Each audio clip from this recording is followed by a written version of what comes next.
Look, we all know that Victor Wembanyama is going to be a crazy talent in the league. We understand how well he can move at his height. We understand where his skill level is. But to me, with him not being in the league yet and just not having seen a crazy amount of his highlights and his play just yet, I wanted to take a deeper dive into what truly makes him move so well. So I'm going to break down Victor's game mostly from a movement perspective, kind of explaining how he moves so well, how he's so skilled at that height, and then also offer my thoughts on injuries, him gaining strength or muscle, all that stuff. So let's dive into breaking down Victor under the microscope.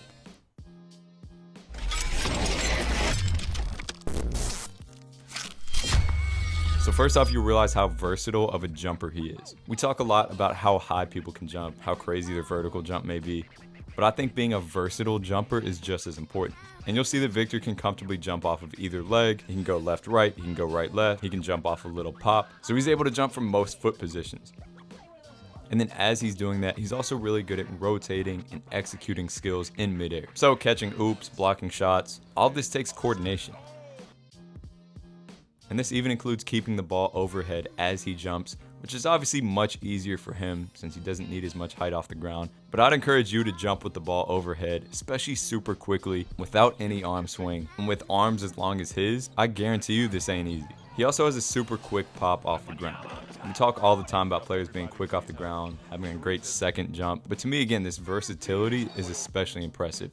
He can get bumped backwards, collect himself, and then get off the ground in the matter of a quarter second. Or even like here where he falls for a pump fake, he lands, and then he recovers and jumps in the other direction. Or, and this happens a lot, where he's coming in hot at a high speed, he catches a pass, and then just kind of pogos up into the air. And then even off one step, he's able to time up that movement to get up without much rhythm. Most taller players need at least a couple steps with the ball in their hand to find that rhythm. Not him. He'll literally catch it and be up into the air off that same step. And to me, this, knock on wood, keeps me pretty optimistic about him staying healthy. When you have this level of timing, rhythm, and coordination, you can't group him with any more injury-prone taller players because he's truly in a league of his own, with maybe only KD and a few others. These are huge qualities for remaining injury-free because he's able to adapt to sketchy situations, control his movements gracefully, and have a good feel for where he is in space. Plus, he's also just very savvy in this sense, like he's good at hanging on the rim to avoid a bit dodgy landings, which may be favorable for him in terms of his long-term health. Alright, so we covered jumping. Let's talk a little bit more about his movement on the ground. Number one is his deceleration ability. Look, this dude has long arms and legs, and his center of mass is clearly like no other in terms of height. So just from a pure physics standpoint, that's going to be tough to decelerate and control as he's doing so. Yet he does. He can stop on a dime super quickly and then again get straight into a pass, finish, a shot, whatever it may be. And then from an acceleration standpoint, you rarely see players even above 6'8", 6'9", who get this much of a forward lean, balance it with an arm swing like this, and then fluidly handle it throughout those first few steps. So Victor is literally blowing past defenders who are way more compact and closer to the ground. Now defensively, we may be in for one of the best defenders of all time at the NBA level. Of course he's going to block his shots, change every finish around the rim, but to me what's most impressive is his perimeter defense. Being able to transition from a slide or a lateral movement into a sprint to keep up with ball handlers who gain a good advantage on him is not easy for a player this size, but he's pretty damn good at it. Again, he's also very strong overhead, like we talked about in the jumping portion, so he can move fluidly with his arms extended up. Think about this from the shoes of somebody who's trying to score on him. Crazy. And then part of what else makes him so good defensively is how much ground he can cover with the jump itself. Like here, yes, it's a goaltend, but the dude literally jumps from damn near the other block to get this ball. And in the NBA where there is that defensive 3-second violation, it doesn't matter as much for him because he can jump from outside that paint to the other side to block or contest that shot. Alright, now moving on to his jumper. What's one big reason why a lot of players at such a tall height can't shoot very well? One of the biggest things that I've seen in my experience is that there's just a lot of room for error. So most taller players who can't shoot succumb to this with not very fluid shots that along that path, the ball kind of slows down, travels side to side a bit, they stop or have a hitch, but not Victor's. His is one fluid, effortless pass up to a set point where then it's just a straight release from the top.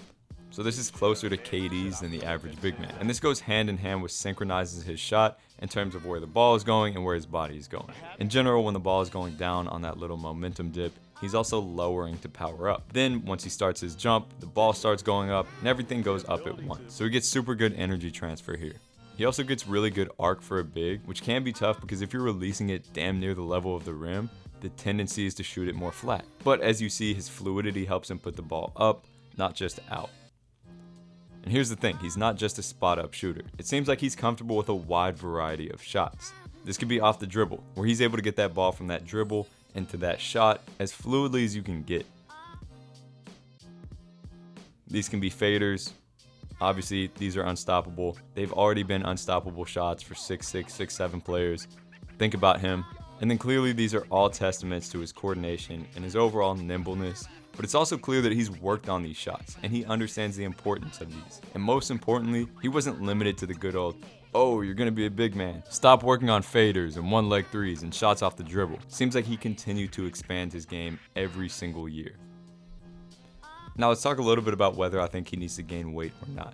Personally, I think Victor will naturally fill out a bit. He's young as hell, and with NBA resources, he'll gain a little bit of muscle and mass. Does he need a targeted plan to do this though? I'd argue absolutely not. If anything, carrying around a ton more weight, especially putting that on quickly, will make him more vulnerable to injury. Not only acutely, but chronically with overuse and load management injuries and pains. I think he's learned and will continue to learn how to move other players on the court and not really be affected too much by contact. And honestly, at his height, he already has such an advantage that I'm not too worried about him getting mouse in the house. And frankly, it seems like he's pretty positionally strong. In other words, he may find himself in a slightly awkward position, but it seems like he's always able to operate here pretty comfortably. Knock on wood.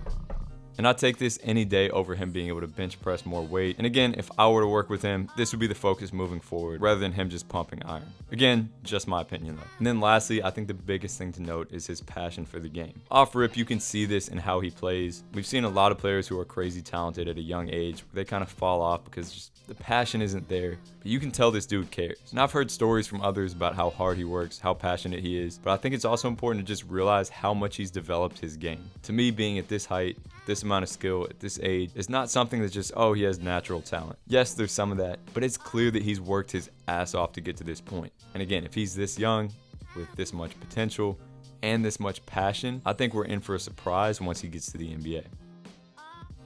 So hopefully you enjoyed this breakdown. There's really not much to take here from the average player's standpoint, but to me this is just super interesting to look at under the microscope, and I'm excited to see Victor once he gets in the league. As always, thank you guys for tuning in. Make sure to follow me on Instagram at ByAnyMeansBasketball for a lot more, and just continue to follow the journey.